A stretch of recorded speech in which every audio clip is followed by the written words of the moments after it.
तमसो मा ज्योतिर्गमय मृत्योर्मा अमृतं गमय। ओम शांति शांति शांति।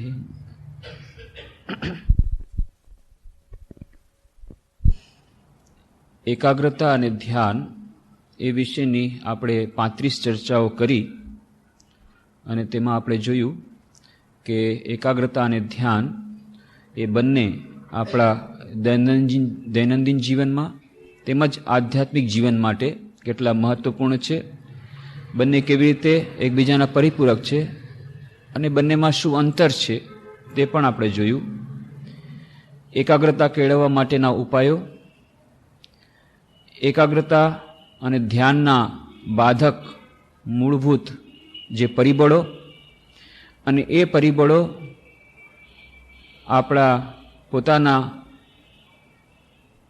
પાતંજલિ પ્રમાણે, શાસ્ત્રો પ્રમાણે અને આધુનિક મનોવૈજ્ઞાનિકો પ્રમાણે એ બંને પ્રમાણે આપણે જોવાનો પ્રયત્ન કર્યો. એકાગ્રતા અને ધ્યાન એ બંને વચ્ચેના સંબંધ સિવાય ધ્યાન અને કાર્ય, ધ્યાન અને જપ, ધ્યાન અને મંત્ર, ધ્યાન ઉપાસના, ધ્યાન અને પ્રાર્થના, આ બધાનો પણ એકબીજાની સાથેનો સંબંધ આપણે જોવાનો પ્રયત્ન કર્યો. અને પાછલી ચર્ચામાં ધ્યાનથી જે કેટલા જીવન પરિવર્તિત થયા છે, કેટલાયના જીવન પરિવર્તિત થયા છે. વાલ્મીકીથી માંડીને મેડમ કાલ્વેની પણ વાત કરી અને પાછલી ચર્ચામાં લાટુ મહારાજની વાત કરી. કેવી રીતે એક સાધારણ ગામડાનો છોકરો ધ્યાન અને એકાગ્રતાના અભ્યાસથી એક મહાન સંતમાં પરિવર્તન પામ્યો. અમે સ્વામી અદ્ભુતાનંદના નામથી પ્રખ્યાત થયો. એ સ્વામી અદ્ભુતાનંદના જીવનમાં કેવી રીતે એકાગ્રતા અને ધ્યાન એમના જીવનમાં કેટલો મહત્વનો ભાગ ભજવે છે, આ બધી ચર્ચા આપણે કરી. આપણે એ પણ કહ્યું હતું કે દૈનંદિન જીવનમાં જો એકાગ્રતા લાવવી હશે, એ પછી વિદ્યાર્થીને ભણવા માટે હોય કે વેપારીને આગળ વધવા માટે હોય, તો એના માટે ધ્યાનનો થોડોક અભ્યાસ એ આવશ્યક છે અને એના માટે સમય કાઢવો પડશે. આપણા વ્યવહારના કાર્યો એ તો ચાલતા જ રહેશે, એ કોઈ દિવસ ખૂટવાના નથી. ગ્રીક માયથોલોજીમાં એક વાર્તા આવે છે, સિઝિફસ.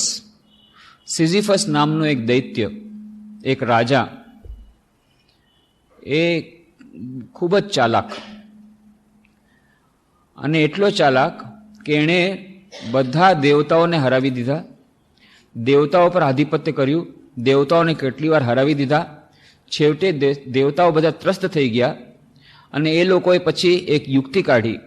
અને જે સિઝિફસ જે રાજા હતો, જેણે એકવાર મૃત્યુના દેવતાને પણ સાંકળથી બાંધી લીધો હતો, એને પાઠ ભણાવવા માટે એક એવું કામ સોંપ્યું. એક પહાડ હતો, એ પહાડ પર એક મોટા પથ્થરને લઈ જવાનો, અને સિઝિફસ ખૂબ મહેનતથી એ પહાડને સરકાવતો પહાડની ટોચ પર લઈ જાય છે. પણ જ્યાં ટોચ પર પહોંચે તરત જ પાછો પહાડથી એ પથ્થર સરકીને નીચે આવી જાય. ફરી પાછો આ પહાડ પર પથ્થર ચડાવે છે, જ્યાં ટોચ સુધી આવે તરત જ પહાડ પરથી પથ્થર પાછો નીચે સરકી જાય. અને આવી રીતે અવિરત કાર્ય ચાલતું રહે છે. અને એમ કહેવાય છે કે આજે પણ સિઝિફસ એ પહાડ ઉપર પથ્થર ચડાવવાની પ્રક્રિયામાં લાગેલો છે. આપણે બધા આવી જ રીતે આ સિઝિફસની જેમ એમ ધારીએ છીએ કે એક દિવસે આ પથ્થર ચડી જશે ને આપણું કામ પૂરું થઈ જશે. એ પથ્થર આપણો ક્યારે પણ ઉપર ચડતો નથી ટોચ પર, અને ફરી પાછો સરકી આવે છે. એમાં આપણા વ્યવહારના કાર્યો ક્યારેય શેષ થતા નથી. ફરી પાછા એક કાર્ય થાય છે પૂરું, ત્યાં બીજું આવે છે, બીજું પૂરું થવા પહેલાં જ ત્રીજું કાર્ય આવે છે, અને કાર્યોની ઘટમાળ ચાલે છે. અને આપણી મનની મનમાં રહી જાય છે.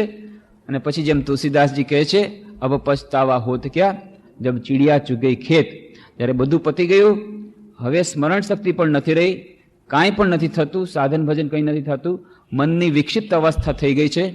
અને જેને શ્રી રામકૃષ્ણ દેવ કહે છે રાઈના દાણા વેરાઈ ગયા છે, એ રાઈના દાણાને પછી એકઠા કરવા ખૂબ મુશ્કેલ પડે છે. એવી જ રીતે આપણે ધારીએ છીએ કે જ્યારે બધા કાર્યો પૂરા થઈ જશે ત્યારે આ ધ્યાનના એકાગ્રતાના અભ્યાસમાં લાગી જશું, પણ ત્યાં સુધીમાં તો રાઈના દાણા વેરાઈ જશે, પછી કદાચ સમય મળશે તો સામર્થ્ય નહીં હોય. એટલા માટે ઉપયુક્ત કાર્ય એ જ છે કે અત્યારે આપણી પાસે જે સમય છે, જેટલો સમય છે, જે વાત કરી હતી કે સમુદ્રના મોજા ક્યારેય શાંત થવાના નથી, એની અંદર જ થોડીક ડૂબકી લગાડીને ફ્રેન્ચ બાથ લઈ લેવાનો, ભલે પુરુષ સ્નાન ન થાય, જેટલું થોડુંક પણ ધ્યાનનો અભ્યાસ, થોડુંક પણ એકાગ્રતાનો અભ્યાસ થઈ જાય એ જ કરવો પડે. જો સમુદ્રના મોજાઓને શાંત કરવાની આપણે રાહ જોઈશું તો ક્યારેય પણ આપણે સ્નાન કરી શકીશું નહીં. સ્વામી કૈલાશાનંદજી મહારાજનો દાખલો આપ્યો હતો કે કેવી રીતે એમણે કહ્યું, પહેલા સ્વામીજીને સામેથી નમસ્કાર કરીને કે તમારી પાસેથી નવી વાત સાંભળી, અત્યાર સુધી તો સાંભળ્યું હતું કે માણસ શેષ થઈ જાય, કાર્ય શેષ થાય નહીં. માનુષ શેષ હોય જાય, કાચ શેષ હોય ના. એ જ વાત મેં સાંભળી હતી, પણ તમે આજે નવી વાત કીધી કે કાચ શેષ હોય જાબે. એ પૂર્વ બંગાળના હતા એટલે એવી રીતે બોલતા કે મેં એમ સાંભળ્યું હતું કે માણસ જ ખતમ થઈ જાય છે કામ કરતા કરતા, કામ ક્યારેય કોઈ દિવસ ખતમ થતું નથી. આપણે હંમેશા ધારીએ છીએ કામ ખતમ થઈ જશે, પણ કામ ખતમ થતા પહેલા આપણે ખતમ થઈ જશું. જેમ સ્વામી વિવેકાનંદ કર્મયોગમાં કહે છે કે ભાડુતી ઘોડાની પેઠે આ કર્તવ્ય નામનું ભૂત આપણા ઉપર, માથા ઉપર લાગેલું છે, અને એ આપણને ભાડુતી ઘોડાની જેમ રસ્તા પર ફેરવે છે, અને ફરતા ફરતા ફરતા એક દિવસે ભાડુતી ઘોડા જેમ ઘોડો રસ્તા પર બેહોશ થઈને મરી જાય છે, એવી રીતે આપણે પણ એ કાર્યની ભઠ્ઠીમાં શેકાઈને ખતમ થઈ જાય છે, ક્યારે પણ આપણે ફુરસત મળતી નથી. એટલા માટે કાર્ય અને એકાગ્રતા અને ધ્યાનનો અભ્યાસ આપણા મોટા ભાગના લોકો માટે એક સાથે કરવો પડશે. એ સિવાય પણ કેટલાક લોકો એમ કહે છે કે કાર્ય પતી જશે પછી નિશ્ચિંતપણે 24 કલાક આપણે ધ્યાન જ કરવાનું છે, પણ એ અશક્ય છે. અને જો કદાચ એમ કોઈ કરવા જશે તો પછી એનું એકમાત્ર ફળ મેન્ટલ હોસ્પિટલ, પાગલખાનામાં દાખલ થવા, અને થાય પણ છે. કેટલાય લોકો એમાં લોકો એમ માને છે કે ભાઈ આમાં આ ધર્મને બદનામ કરે છે, પણ એમાં ધર્મનો કોઈ વાંક નથી. જે લોકો સાધના કરવા ગયા એ લોકોએ જે સાધનાના નિયમો ન પાડ્યા એટલા માટે એમને પાગલખાનામાં જવું પડ્યું. પહેલેથી જ કહી દેવામાં આવ્યું હતું. રાજયોગના શરૂઆતમાં જ સ્વામી વિવેકાનંદ ચેતવણી આપે છે કે ગુરુના વ્યક્તિગત સાનિધ્ય વગર, એમના વ્યક્તિગત માર્ગદર્શન વગર આ રાજયોગની પ્રક્રિયા કરવી નહીં. અને ધ્યાનનો અભ્યાસ વધારે ઊંડાણમાં જવો હોય તો વ્યક્તિગત માર્ગદર્શન જોઈએ. કારણ કે આ જે રસ્તો છે એ રસ્તો નવી જાતનો રસ્તો છે, બધા માટે એ જાણેલ રસ્તો નથી. એટલા માટે, અને બધા માટે એ શક્ય પણ નથી. આપણી પાસે જે યંત્ર છે એ યંત્ર દ્વારા જ આપણે આગળ વધવાનું છે, અને એ યંત્ર છે મન. જ્યારે ધ્યાનના અભ્યાસની વાત કરીએ છીએ તો ધ્યાનના અભ્યાસ માટે યંત્ર છે મન. એ યંત્ર કેવી કન્ડિશનમાં છે, કેવી સ્થિતિમાં છે, એનો પણ તો આપણે વિચાર કરવો પડે. જો કોઈ 5 હોર્સ પાવરનું મશીન હોય અને એને તમે ગમે એટલું કામ કરાવો તો મોટર બળી જશે, એ સ્વાભાવિક છે. એવી રીતે આપણી પાસે જે કેપેસિટી છે માઇન્ડની, એ કેપેસિટી ધીરે ધીરે વધારવાની છે, અને એના પોતાના નિયમ પ્રમાણે વધારવાની છે. અને ધ્યાનના પણ પોતાના નિયમ હોય છે. તો વધારે ઇલેક્ટ્રિક કરંટ જો જાય તો જેમ વાયર બળી જાય છે કેપેસિટીથી વધારે જવાથી, એવી જ રીતે આ ધ્યાનના અભ્યાસ માટે પણ એના પોતાના નિયમો છે. તો આપણે જે વિચાર કરીએ છીએ કે બસ વ્યવહારના કામો પૂરા થઈ જશે પછી તો એકદમ ધ્યાનમાં ડૂબી જવું છે, તો એ બરાબર નથી. મેં એક દાખલો પણ આપ્યો હતો કે અમારે એક સહપાઠી હતો, ભણતો હતો વિદ્યાર્થી, અને એને એક એવી ઈચ્છા થઈ કે એને કહેવામાં પણ આવ્યું કે તું પણ રામકૃષ્ણ મિશનમાં આવી જા અમારી જેમ, ચાલો. પણ એને જરાક પોતાના વિશે થોડોક વધારે ખ્યાલ હતો કે અરે તમે લોકો શું રામકૃષ્ણ મિશન શું કરો છો, આખો દિવસ તો કામ કરો છો, શું જપ ધ્યાન કેટલું કરો છો તમે લોકો, હું કરીશ તો એકદમ હું થઈશ તો સાચો સંન્યાસી થઈશ, એકદમ ઊંડો જપ ધ્યાનમાં એકદમ ડૂબી જઈશ. મારે તમારા જેવા સાધક નથી બનવું, સુપર ક્લાસ. એટલા માટે પહેલા મારા કર્તવ્ય પૂરા કરી અને પછી ધ્યાનમાં ડૂબી જવું છે. અને ખરેખર એણે કહ્યું, ટાર્ગેટ એને રાખ્યો. એન્જિનિયર હતો, કંપનીમાં બરોડામાં ફેક્ટરીમાં કામ કરતો હતો.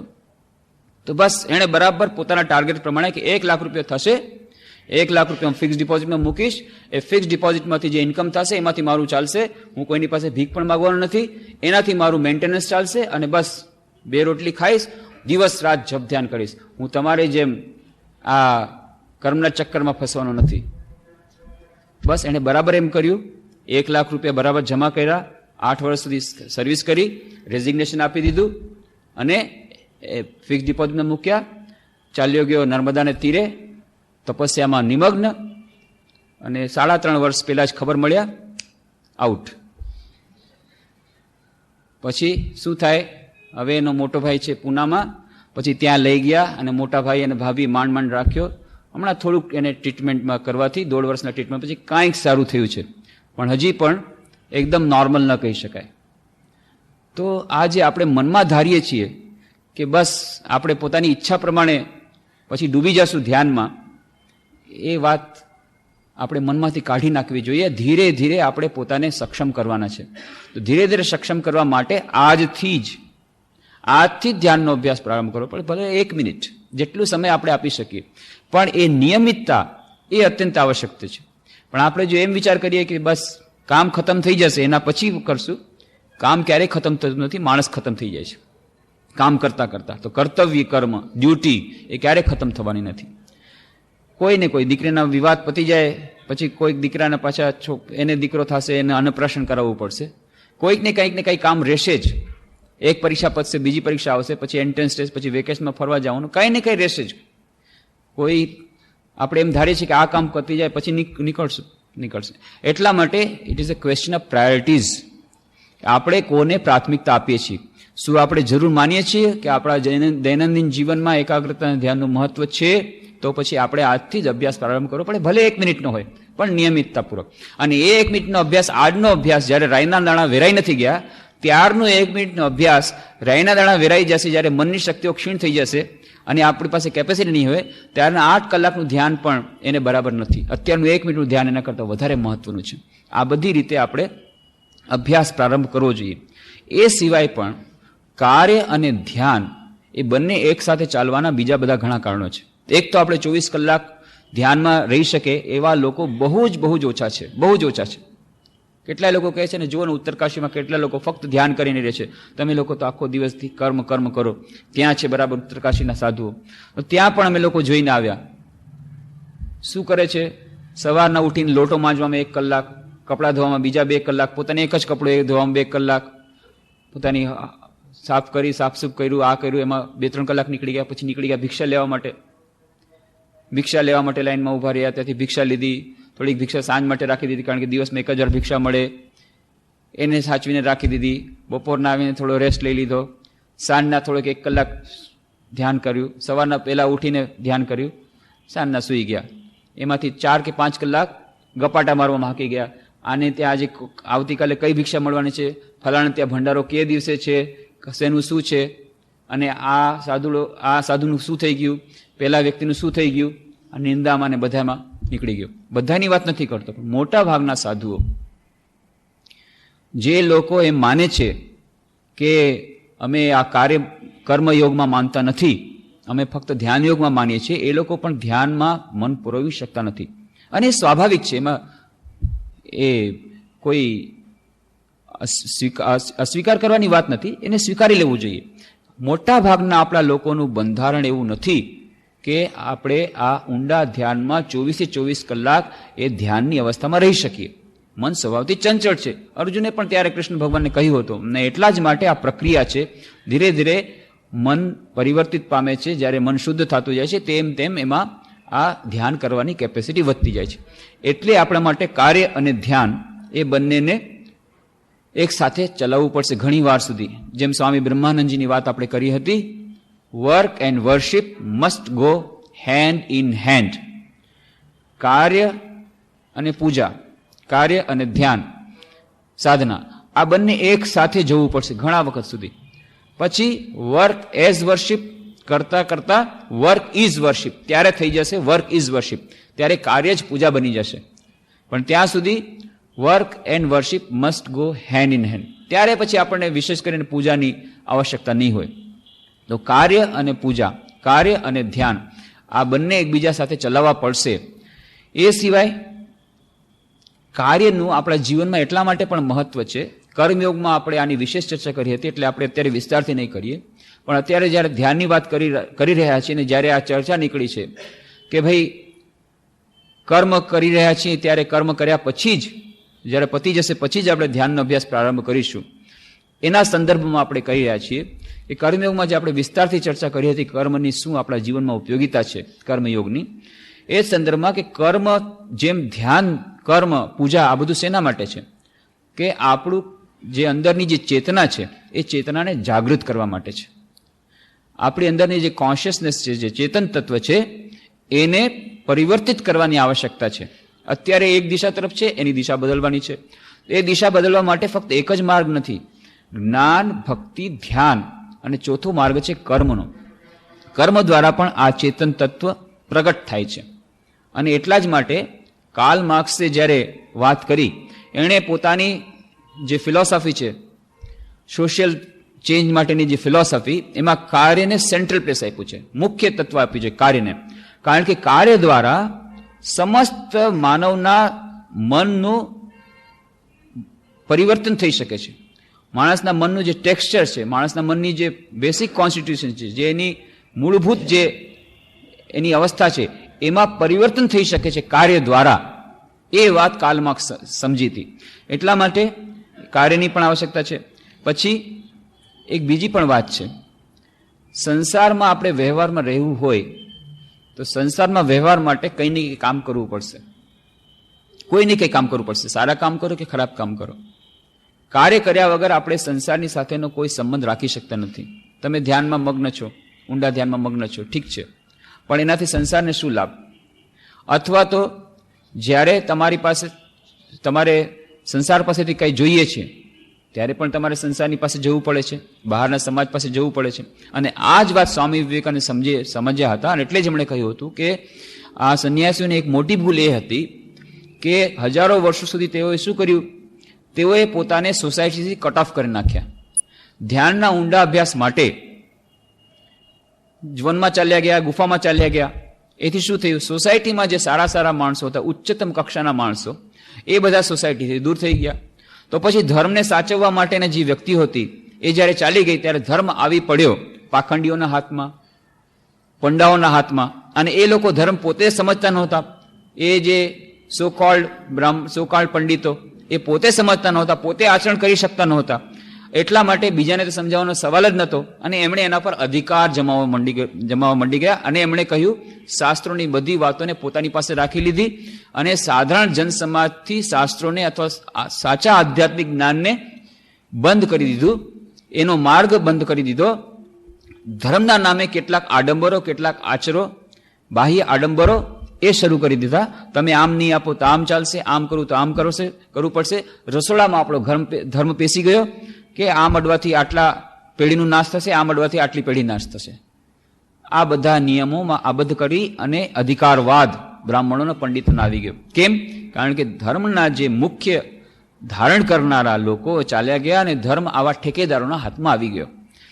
અને સ્વામી વિવેકાનંદ બીજી વાત કરી કે જુઓ, અત્યાર સુધી આ સમાજે સંન્યાસી સમાજને કેટલું રક્ષણ આપ્યું છે, કેટલું બધું સપોર્ટ આપ્યો છે. હજારો વર્ષોથી આપણે ત્યાં પરિપાટી છે કે કોઈ પણ સંન્યાસી હોય, ગમે ત્યાં જાય, એને રોટલી આપે, એને ભોજન આપે, એને ભિક્ષા આપે. એ ચાલતું આવ્યું છે કંઈ પણ કાર્ય કર્યા વગર. બાકી બધા સમાજમાં કંઈ ને કંઈ કાર્ય કરે છે, એ યજ્ઞમાં કંઈક ને કંઈ સહાયરૂપ થાય છે. એ કાર્યના બદલામાં, એ પછી ફેક્ટરીમાં કામ કરતો હોય કે ઓફિસમાં કામ કરતો હોય, કંઈક કાર્ય કરે છે, એના બદલામાં એ ભોજન મળે છે. તો સંન્યાસી શું કરે છે? તો સંન્યાસી પ્રત્યક્ષ રૂપે તો કંઈ કરતો નથી. હા, પરોક્ષ રૂપે જરૂર કરે છે. એ જે આધ્યાત્મિક શક્તિને ટકાવી રાખે છે અને ધર્મ ટકી રહે છે, એને કારણે જ સંસાર ટકી રહ્યો છે. એ વાત સાચી છે. પ્રાર્થના અને ધ્યાનનું પણ જીવનને ટકાવી રાખવા માટે, સમાજને ટકાવી રાખવા માટે પોતાનું મહત્વ છે. એનું પરોક્ષ મહત્વ છે. પણ સ્વામીજી કહ્યું કે અત્યારે સમાજ જે દુર્દશામાં છે એ સમાજને અત્યારે ફક્ત પરોક્ષ રીતે નહીં પણ પ્રત્યક્ષ રૂપે પણ મદદની જરૂર છે. અને ત્યારે સંન્યાસીઓએ આ આ પહાડ અને ગુફા છોડી સમાજની વચ્ચે રહીને કામ કરવું પડશે. તો એથી બે લાભ થશે. સમાજના જે સર્વશ્રેષ્ઠ વ્યક્તિઓ, સર્વશ્રેષ્ઠ માણસો જે ચાલ્યા જતા હતા સમાજને છોડીને, જેને કારણે સમાજની ગુણવત્તા ઓછી થઈ જતી હતી, એ નહીં થાય. અને બીજું, સમાજને પ્રત્યક્ષ રૂપે સંન્યાસીઓ મદદ કરશે. આવી રીતે નવો જાતનો કર્મયોગ સ્વામી વિવેકાનંદે શરૂ કર્યો કે એ કર્મ, ધ્યાનનું જેટલું મહત્વ છે એટલું કર્મનું પણ મહત્વ છે બતાવવા માટે. અને સાથે સાથે સમાજના લોકો પણ શીખી શકશે. નહીં તો સમાજના લોકો કહેશે અચ્છા તો પછી મોક્ષ લાભ માટે, મુક્તિ માટે, શ્રેષ્ઠત્વની પ્રાપ્તિ માટે, પૂર્ણતાની પ્રાપ્તિ માટે જો આ જ રસ્તો હોય તો આપણે પણ પછી એ જ કરવું પડશે. જંગલમાં જવું પડશે, સમાજને છોડીને જવું પડશે, સંસારને છોડીને જવું પડશે. પણ સંસારમાં રહીને પણ અનાસક્તિપૂર્વક કાર્ય કરવાથી કાર્ય અને પૂજા બંને એકસાથે થઈ શકે છે. કાર્ય અને ધ્યાન એકબીજાના કોન્ટ્રેડિક્ટરી નથી, એકબીજાના પરિપૂરક છે. આ સિદ્ધ કરવા માટે પણ સ્વામી વિવેકાનંદે આ રામકૃષ્ણ મિશનની સ્થાપના કરી. એક નવી જાતનો પ્રયોગ એમણે શરૂ કર્યો. અને જ્યારે પ્રયોગ શરૂ કર્યો ત્યારે તો કેટલું એના વિશે કેટલી ઉહાપો થઈ હતી, કેટલી ક્રિટિસિઝમ, કેટલી નિંદા. સ્વામી કલ્યાણાનંદ, સ્વામી નિશ્ચલાનંદ, સ્વામી વિવેકાનંદના શિષ્યો હતા. સ્વામી વિવેકાનંદ કહ્યું જાઓ હરિદ્વારમાં જઈને શરૂ કરો. અને હરિદ્વારમાં આવે છે કંખલમાં, અને ત્યાં હરિદ્વારમાં જઈ અને તેમણે 2 પૈસાથી સેવા શરૂ કરી. અને એ રોગીને પોતાની હાથે નવડાવે છે, ધોવડાવે છે, એમને જરા ખવડાવે છે, ક્યાંકથી ભિક્ષા માગીને ખવડાવે છે, એમને દવા આપે છે. અને આમ કરીને ધીરે ધીરે થયું. પછી નાનકડી ડિસ્પેન્સરી થઈ, પોતાના હાથેથી પાટાપિંડી કરે છે. અને ત્યારે સાધુ સમાજમાં હલચલ મચી ગઈ કે આ નવી જાતના સંન્યાસી આવ્યા છે.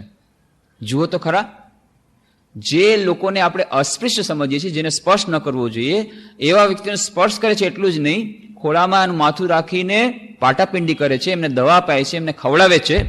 ભ્રષ્ટ સાધુ, ભંગી સાધુ. નામ જ પડી ગયું હતું રામકૃષ્ણ મિશનના સાધુ એટલે ભંગી સાધુ. અને ત્યાં સુધી કે જ્યારે એ લોકોનો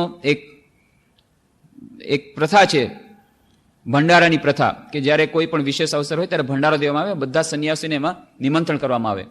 અને રામકૃષ્ણ મિશનના સાધુ આમ તો ઓફિશિયલી જોઈએ, ઔપચારિક રીતે જોઈએ તો દશનામી સંપ્રદાયના. કારણ કે જેટલા સંન્યાસી, એ રામકૃષ્ણ મિશનના જેટલા સંન્યાસીઓ બધા એ આવે છે એ પરંપરામાં, સ્વામી વિવેકાનંદની પરંપરામાં. સ્વામી વિવેકાનંદ એમના ગુરુભાઈ, એ લોકોએ સંન્યાસ લીધો. એમને ગેરવા વસ્ત્રને સંન્યાસ આપ્યો હતો શ્રી રામકૃષ્ણ દેવે. શ્રી રામકૃષ્ણ દેવે સંન્યાસ લીધો હતો તોતાપુરી પાસે.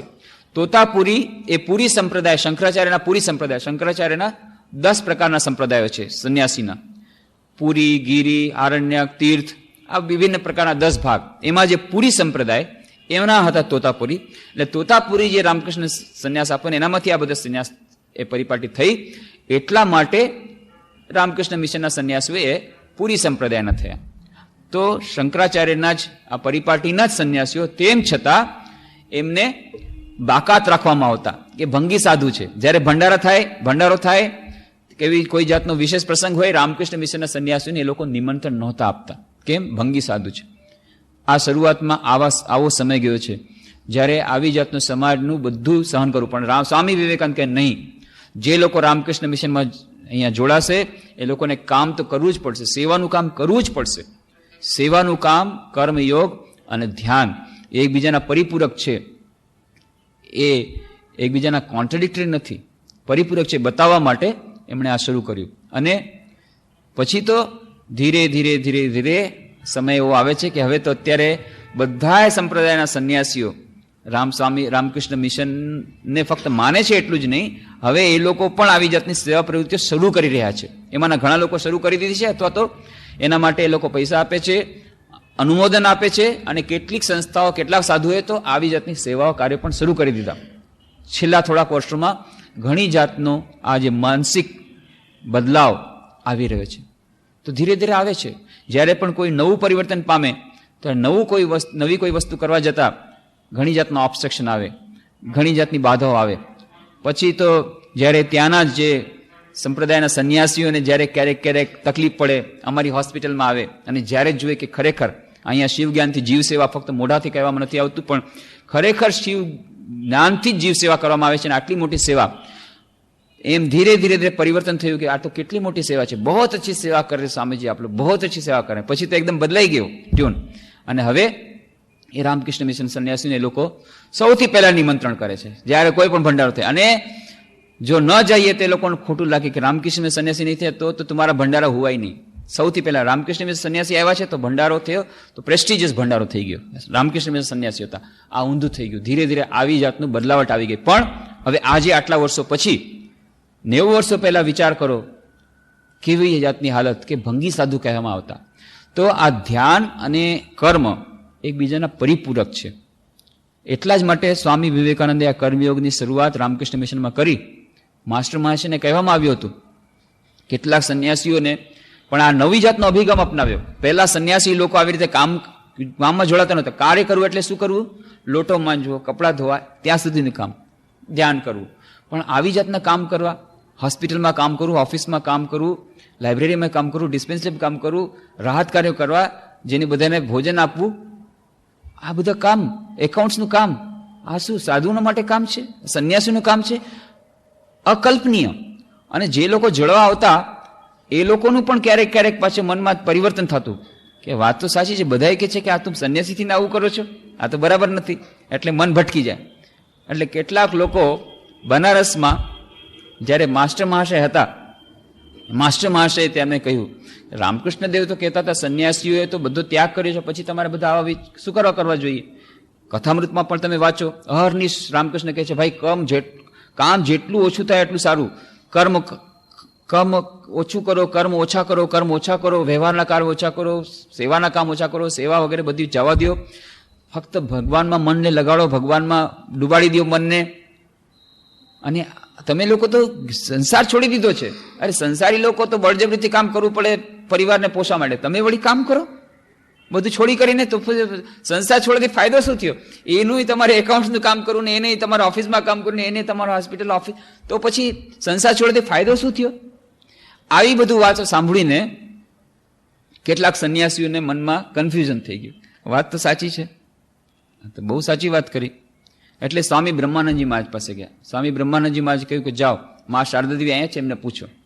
મા શારદા દેવીને પૂછવામાં આવ્યું કે આવી રીતે માસ્ટર મહાશય કહે છે, કથામૃતના લેખક.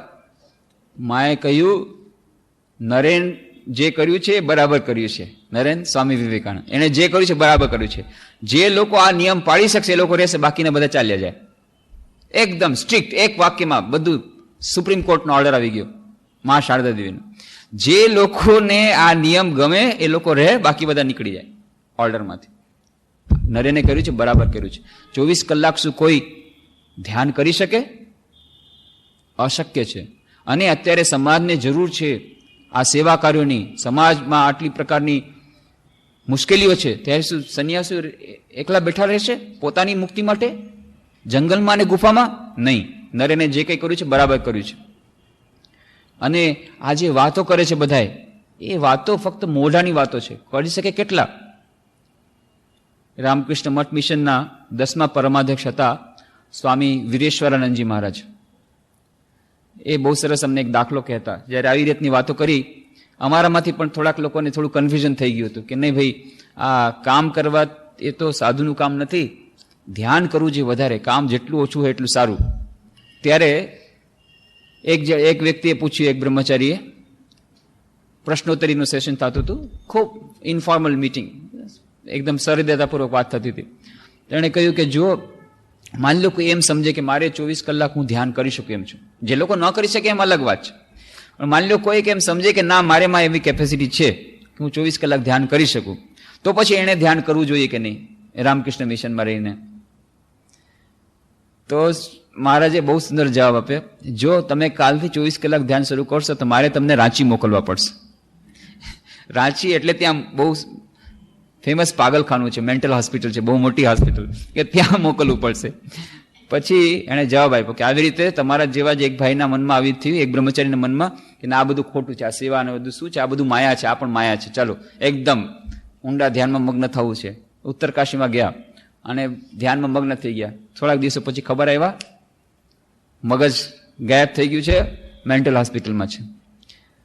એક બીજા બ્રહ્મચારી હતા બનારસમાં, એને કામ આપવામાં આવ્યું હતું, ત્યાં હોસ્પિટલ છે, ત્યાં ખરેખર નારાયણ ભોગ થાય. નારાયણની સેવા એટલે દરિદ્ર રોગી નારાયણની સેવા એટલે ઠીક નારાયણની સેવા. અને જ્યાંથી બધી વસ્તુઓ તેમને ભોજન માટે દેવામાં આવે એનું નામ જ આપ્યું છે નારાયણ ભંડાર. ડાઇનિંગ હોલ કે એવું નથી આપ્યું, નારાયણ ભંડાર. તો નારાયણની જેમ સેવા થાય એમ દર્દીઓની સેવા કરે. ત્યાં જે મોટા સ્વામીજી છે, સિનિયર સ્વામીજી, વરિષ્ઠ સંન્યાસી, આજે પણ એક સ્વામીજી એવા છે કે 26 વર્ષથી એક જ કાર્ય કરી જાય છે, પાટાપિંડી કરું, કમ્પાઉન્ડરનું કામ કરું. પોતાના હાથેથી દર્દીઓને કમ્પાઉન્ડિંગ કરે, પાટાપિંડી કરે ને ઇન્જેક્શન આપે. એ ચાલે છે કેટલા વખતથી, સાક્ષાત દર્દીને સાક્ષાત નારાયણ સમજીને. તો આવી રીતે એ નારાયણ સેવા. પણ એને નારાયણ સેવા ન ગમી, ક્યારે આ શું બધું હોસ્પિટલનું કામ, હું બધું સંસાર છોડીને આવ્યો, વળી પાછું આ બધું, કે ના, હું તો કે મારે ફક્ત ધ્યાન જ કરવું છે, મારે બીજું કાંઈ કામ નથી કરવું. ત્યારે સ્વામી તુર્યાનંદજી મહારાજ હતા, સ્વામી વિવેકાનંદના ગુરુભાઈ. સ્વામી તુર્યાનંદજી મહારાજે કીધું ઠીક છે, તમારે ફક્ત ધ્યાન કરવું છે ને, ઠીક છે, જાઓ, તમને એક ઓરડો આપવામાં આવે છે, કરો 24 કલાક ધ્યાન, અને તમને ભોજન અહીંયા દરવાજામાંથી આપવામાં આવશે. ભોજન માટે પણ તમે બહાર આવવાની જરૂર નથી, ભોજન પણ તમને દરવાજા ઉપર મળશે. 2 દિવસ થયા, 3 દિવસ થયા. ચોથી દિવસે સ્વામી તુર્યાનંદ જોયું પેલો બ્રહ્મચારી દરવાજાની બહાર આવીને, બાકી બધું તેને કટાફ હતું, કોઈ એની સાથે વાત નહીં કરે, ક્યાંય જશે નહીં, કોઈની સાથે કાંઈ કરતા કાંઈ નહીં, સંસાર સાથે કોઈ સંબંધ નહીં, ફક્ત ધ્યાન જ કરવાનું. જાઓ. ચોથે દિવસે, 3 દિવસ તો બરાબર છે, ચોથે દિવસે જોયું પેલો બ્રહ્મચારી આવીને, પંખી આવ્યા છે, પંખીની સાથે વાતો કર્યા છે. બસ તરત જ એની ચોટલી પકડી. હા, આ તારું ધ્યાન ચાલે છે, પક્ષીની સાથે વાતચીત કરે છે, ચાલ લગ કામમાં. પક્ષીની સાથે વાતચીત કરવાનો ટાઈમ મળે છે ને સેવા કરવાનો ટાઈમ નથી મળતો, કામમાં લાગી જાઓ. કહેવાનો અર્થ એ છે કે અવિરત આવી રીતે ધ્યાનની અવસ્થામાં રહેવું આપણા માટે શક્ય નથી. એટલે આવી જાતની ભ્રમણામાં આપણે ન રહીએ કે આ બધા વ્યવહારના કામો પૂરા થશે પછી 24 કલાક ધ્યાનમાં ડૂબી જવું છે. એ ફક્ત સમય મળવાથી જે ડૂબી જવાય એવું નથી, એના માટે મનની સ્થિતિ આવશ્યક છે. અને અત્યારથી જો આપણે 1 મિનિટનો અભ્યાસ નહીં કર્યો હોય તો પછી કલાકોના કલાકો ધ્યાન કરવું અશક્ય છે. એટલા માટે અત્યારે આપણે મિનિટોથી કે સેકન્ડોથી આપણે શરૂઆત કરીએ. તો આવી રીતે કાર્ય અને ધ્યાન વચ્ચેનો સંબંધ આપણે જોયો કે આજની પરિસ્થિતિમાં એવી પરિસ્થિતિ છે કે જ્યારે આપણે ધ્યાન માટે સમય કાઢી શકીએ નહીં. જીવન ખૂબ જ લાઈફ બિકમિંગ ફાસ્ટ, જેમ કહે છે ને કે જીવન બહુ જ મહત્વપૂર્ણ થઈ ગયું છે. પેટ ભરવા માટે કંઈ ને કંઈ કમાવવું પડે, કમાવા માટે કંઈ કામ કરવા પડે, દિવસથી રાત સુધી કામ કરવા પડે, બધાને કંઈ ને કંઈ કામ કરવા પડે છે. યજ્ઞ ચાલી રહ્યો છે. તો કાર્ય એ આપણા જીવનનું અભિન્ન અંગ છે, નંબર 1. નંબર 2, આજે જે સમાજની સ્થિતિમાં છે એમાં પણ આવી જાતની અવિચ્છિન્ન રીતે ધ્યાનમાં, આવી જાતનું જે વાતાવરણ છે, આવી જાતનું જે ખોરાક છે, આવી જાતનું જે વાતાવરણ છે, એમાં અવિચ્છિન્ન આવી રીતે 24 કલાક ધ્યાન કરવાનું પણ શક્ય નથી. એ સિવાય કાર્ય દ્વારા પણ આપણા મનની પરિસ્થિતિ, અને મોટાભાગના આપણા લોકો માટે કાર્ય દ્વારા મનનું જે બંધારણ એ બદલવાની વધારે ક્ષમતા આપણામાં રહેલી છે, જેનો આપણે ઉપયોગ કરવો જોઈએ કાર્ય દ્વારા. અને ચોથું એક કારણ છે કે આપણા દરેકમાં ક્રિએટિવ અર્જ રહેલી છે. ક્રિએટિવ અર્જ, સર્જનાત્મક શક્તિ રહેલી છે. અને દરેક વ્યક્તિના મનમાં ઈચ્છા હોય છે કે આ સર્જનાત્મક શક્તિને કંઈ રૂપ આપે. અને આ સર્જનાત્મક શક્તિ કાર્યમાં પરિણત થાય છે જ્યારે આપણે કાર્ય કરીએ છીએ. ત્યારે કાર્ય આપણે કોઈ પણ જાતનું કરીએ ત્યારે જ આ સર્જનાત્મક શક્તિનો ઉપયોગ થાય છે. નહીં તો એ સર્જનાત્મક શક્તિ એ વચમાં કપાઈ જાય અને એને કારણે આપણું જે આધ્યાત્મિક પ્રગતિ એ થતી નથી. અને એટલા જ માટે આપણા દૈનંદિન જીવનમાં મોટા ભાગના માણસો માટે હજી લાંબા સમય સુધી કાર્ય અને ધ્યાન, કાર્ય અને પૂજા એ એકબીજા સાથે તાલમેલથી ચલાવીને આપણે આગળ વધવું પડશે. હવે 2 વસ્તુ આવે છે કે કાર્યની વચ્ચે પણ આપણે કેવી રીતે ધ્યાનની એકતાનતા મેળવી શકીએ, ધ્યાનની સ્થિતિને મેળવી શકીએ. 2 જાતની વસ્તુ છે. ધ્યાનથી આપણે જે સમજીએ છીએ મોટા ભાગના લોકો, એ ધ્યાન અને પતંજલિ જેને ધ્યાન કહે છે, એ 2માં અંતર છે. પતંજલિએ જે ટેકનિકલ વર્ડ આપ્યું છે ધ્યાન, એ ધ્યાન છે 7મું સોપાન. યમ, નિયમ, આસન, પ્રાણાયામ, પ્રત્યાહાર, ધારણા અને પછી ધ્યાન અને પછી સમાધિ. એ 7મું સોપાન છે. પણ આપણે જ્યારે કહીએ છીએ હું ધ્યાનનો અભ્યાસ કરી રહ્યો છું, ત્યારે આપણે શું કરી રહ્યા છીએ? ત્યારે આપણે શું કરી રહ્યા છીએ? આપણે મનમાં જે કંઈ વિચારો આવે છે એને જોવાનો પ્રયત્ન કરી અને પછી એક જાતનો વિચાર કરવાનો પ્રયત્ન કરવા માટે બીજા વિચારનો હટાવવાનો પ્રયત્ન કરી રહ્યા છીએ. વારંવાર આપણે મનને ફરીથી આપણી વસ્તુમાં લગાડવાનો પ્રયત્ન કરે છે. આનું નામ છે પ્રત્યાહાર. એનાથી આગળ વધીને ધારણા, કોઈ પણ એક જ વિષયમાં મનને લગાડવાનો, ચોંટાડવાનો જે ઉપાય, જે એની જે વિધિ, એનું નામ છે ધારણા. અને એ જ ધારણા જ્યારે વધુ સક્ષમ બને છે ને એક જ વિષયમાં જ્યારે એક તાણતા આવે છે ત્યારે એનું નામ ધ્યાન છે. તો આ ધ્યાનની પ્રક્રિયા અને ખરેખરનું ધ્યાન કરવા માટે જે પ્રયત્નો થઈ રહ્યા છે, ખરેખર તો એ ધારણા અથવા પ્રત્યાહારના પ્રયત્નો છે આપણા માટે. એ પ્રયત્નો અને ધ્યાનની જે સ્થિતિ, એ બંનેમાં ભેદ છે. ધ્યાનની સ્થિતિ કેવી હોય છે? ધ્યાનની સ્થિતિ છે કે જ્યારે આપણે પોતાના મનની અંદરનું જે પ્રત્યેગાત્મા છે, જે સાક્ષી છે, એ સાક્ષી ચૈતન્ય સાથેની એકતાંતાનો અનુભવ કરતા હોઈએ. એવી જાતનું શાંત, પ્રશાંત મન આપણું તૈયાર થઈ ગયું હોય ત્યારે આપણે કહીએ કે ધ્યાનની અવસ્થા. આવી જે ધ્યાનની થોડીક પણ અવસ્થા જો પ્રાપ્ત થઈ હશે અને આવી જાતની થોડીક અવસ્થા જો કાર્યના વચમાં રહેશે તો કાર્ય વધુ સારું બનશે, વધુ પૂર્ણ બનશે અને આપણે આધ્યાત્મિક સાધનામાં સહાયરૂપ બનશે અને કાર્ય નહીં પણ કાર્યમાંથી પૂજામાં પરિણિત થશે અને કર્મ યોગ બની જશે. આવી રીતની મેડિટેટિવ અવેરનેસ આપણા અંદરની જે ચેતન સાક્ષી આપણા જે અંદર જે છે એની બધી જ વખતે અનુભૂતિ થવી કાર્યની વચ્ચે પણ, એને આપણે કહી શકીએ કે આવી રીતને ધ્યાન અને કર્મનો આપણે સામંજસ્ય કરવાનો પ્રયત્ન કર્યો. એ પ્રયત્ન કરવા જતામાં શું થાય છે કે જ્યારે આપણે ધ્યાન કરવાનો પ્રયત્ન કરીએ ત્યારે કાર્ય થતું નથી ને કાર્ય કરવાનો પ્રયત્ન કરીએ ધ્યાન થતું નથી. એ શું કરવા થાય છે? કારણ કે ત્યારે હજી આપણે ધારણા અને પ્રત્યાહારની સ્થિતિમાં છીએ. એટલા માટે આપણા માટે અત્યારે ધ્યાન પણ એક પ્રકારનું કાર્ય બની ગયું છે. તો બે કાર્ય તો એક સાથે થઈ ન શકે. એટલા જ માટે એ ધ્યાનની એકતાંતાનો અભ્યાસ એ આવશ્યક છે. એટલા જ માટે જે કહ્યું નિર્જનમાં થોડોક સમય સુધી રામકૃષ્ણદેવ કહ્યું, ધ્યાન કોરવે મને કોને વને, મનમાં વનમાં ખૂણામાં થોડોક જે ધ્યાનનો અભ્યાસ કરવાનું જે કહ્યું છે. એટલા માટે કે આવી જાતની મેડિટેટિવ અવેરનેસ જ્યારે આવી જશે ત્યારે કાર્યના સમયમાં પણ આ અવેરનેસ રહેશે. એક સુંદર પુસ્તક છે ખ્રિસ્તીનું the way of a pilgrim, બહુ સુંદર પુસ્તક. એમાં એક રશિયન પિલગ્રીમ, એક રશિયન મુસાફર એ જઈ રહ્યો છે અને ક્યાંક ચર્ચમાં ફાધર પાસેથી કોઈ પાદરી પાસેથી સાંભળે છે. એમાં વાત આવે છે પ્રેયર વિધાઉટ સીઝિંગ. તમારે હંમેશા ભગવાનનું ધ્યાન કરવું જોઈએ, અવિરત ધ્યાન કરવું જોઈએ, અવિરત પ્રાર્થના કરવી જોઈએ, અવિરત. પ્રેયર વિધાઉટ સીઝિંગ, કોઈ પણ જાતના અટકાવ્યા વગર હંમેશા ચાલતું રહેવું જોઈએ. તો પ્રેયર વિધાઉટ સીઝિંગ કેવી રીતે થઈ શકે?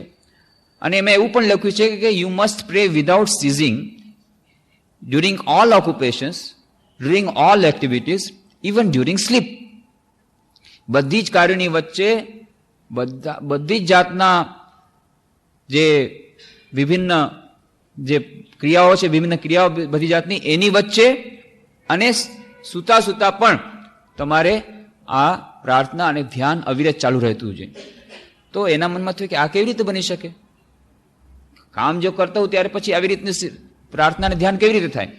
પછી ઘણા લોકો પાસે જાય છે, કોઈ એમને બતાવી શકતું નથી. છેવટે એક જણા એમને બતાવે છે કે આ પ્રેયર વિધાઉટ સીઝિંગનો મિનિંગ શું થાય. એનો અર્થ થાય છે કે રાઈટ ટાઈપ ઓફ અન્ડરસ્ટેન્ડિંગ, બુદ્ધિની એક પ્રકારની એવી સાક્ષી ચૈતન્યની અવસ્થા. અને એ ક્યારે આવશે એના માટેનો માર્ગ બતાવે છે prayer of Jesus, a Jesus prayer. Prayer શું છે? O Lord Jesus Christ have mercy on me. આ એક મંત્ર એમણે આપી દીધો અને પછી મંત્રોને જપ શરૂ કરે છે, O Lord Jesus Christ have mercy on me. અને ધીરે ધીરે મંત્રનો જપ કરતા કરતા કરતા પહેલા તો 5000 વાર 10,000 વાર જપ કરે છે, પછી દરેક શ્વાસની પ્રશ્વાસની સાથે એ જપ થઈ જાય છે, જેને આપણે અજપા જપ કહીએ છીએ. અને પછી તો દરેકે દરેક હૃદયના ધબકારા સાથે આ જપ થઈ જાય છે એનો. અને ત્યારે એનામાં આવી જાતની મેડિટેટિવ અવેરનેસ આવે છે અને ત્યારે એને ખબર પડે છે પ્રેયર વિધાઉટ સીઝિંગ કોને કહેવાય. આવી જ રીતે બ્રધર લોરેન્સનો દાખલો છે. રસોડામાં કામ કરતા હતા, પણ ધીરે ધીરે આવી જાતનો અભ્યાસ કરતા practice of the presence of God, બહુ સુંદર પુસ્તક છે, કે કેવી રીતે ઈશ્વર સાનિધ્યનો અભ્યાસ કરતા એવી રીતે થઈ ગયું કે પછી તો એમને લાગ્યું કે ધ્યાનના સમયમાં, પ્રાર્થનાના સમયમાં હું ભગવાનની જેટલું નજીક નથી, કાર્યના સમયમાં ભગવાનથી વધુ નજીક હોઉં છું. અને ત્યારે મને જેમ પહેલા મને ઈશ્વરનું સ્મરણ કરવું એ બહુ કઠિન લાગતું હતું, હવે ઈશ્વરનું વિસ્મરણ કરવું મને એટલું જ કઠિન લાગે છે. આ practice of the presence of God કેવી રીતે આવ્યું? આજે અભ્યાસ, ધ્યાન અને કાર્યને એક સાથે. રસોડામાં કામ કરતા હતા, એક સાધારણ કામ, રસોડામાં કામ કરતા આ ઈશ્વર સાનિધ્યનો અભ્યાસ કરતા એ જે સાધારણ એક હતા સાધક, એમાંથી મહાન સંત બની ગયા બ્રધર લોરેન્સ નામના, રસોડાનું કામ કરતા. આ દર્શાવે છે કે આપણા દૈનંદિન જીવનમાં આપણે વિદ્યાર્થી હોઈએ, રસોડાનું કામ કરતા હોઈએ, વેપાર ધંધો કરતા હોઈએ, ગમે તે કાર્ય કરતા હોઈએ, દરેક કાર્ય કરતી વખતે આવી રીતે ધ્યાન અને કાર્યને એકબીજાને પરિપૂરક માનીને જો સારી રીતે અભ્યાસ કરીએ તો આપણું કાર્ય પણ સારું થશે, આપણે કાર્ય દક્ષતા આપણી વધશે, કાર્યમાં વધુ પૂર્ણતા આવશે, અને સાથે આપણી આધ્યાત્મિક પ્રગતિ થશે, અને એ જ કાર્ય દ્વારા આપણે ઈશ્વર સાનિધ્યની, ઈશ્વર પ્રાપ્તિની વધુ નજીક પહોંચી શકીશું અને અંતમાં આપણા ઉદ્દેશ્યને પ્રાપ્ત કરી શકીશું.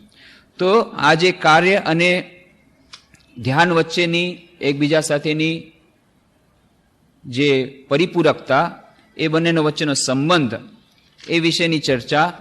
અને પછી આપણે જ્યારે ધ્યાન અને એકાગ્રતામાં ઊંડાણમાં હવે ઉતરવું છે, ત્યારે આપણે થોડુંક સાયકોલોજી આપણે સમજી જવી જોઈએ કે